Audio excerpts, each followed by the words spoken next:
Hello সবাইকে। তোমরা যারা যারা হোলি সিরিজের আগের পার্টটা দেখেছিলে তারা সবাই জানো আমি আগের পার্টে বলেছিলাম আজকে সন্ধেবেলায় আমাদের একটা প্ল্যান আছে। আর কি, যেমন বলা তেমন কাজ। আমি, দাদা ভাই, বিজু, বিট্টু সবাই মিলে বেরিয়ে পড়লাম সমুদ্র দর্শনের উদ্দেশ্যে।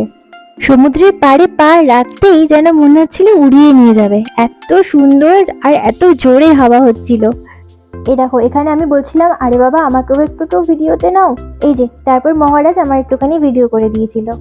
দেখো, আমরা তো মানুষ, সবসময় সব মুভমেন্টগুলো মনে রাখা পসিবল হয় না।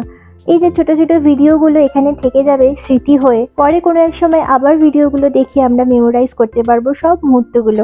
এই দেখো, বাড়ি ফিরে দেখি বাবা পুঁই শাক গাছের চারা লাগাচ্ছে। এই যে পেঁয়াজগুলো দেখছো, এগুলো কিন্তু বাড়িতে লাগানো হয়েছে। এই কটা দিন আমরা সবাই মিলে খুব সুন্দর কাটালাম। এটা হলো নেক্সট মর্নিং। এবার রওনা দিলাম বাড়ির পথে। আমাদের সবার মন খারাপ ছিল, তাই আর কোনো ক্লিপ নেওয়া হয়নি। চলো দেখা হচ্ছে নেক্সট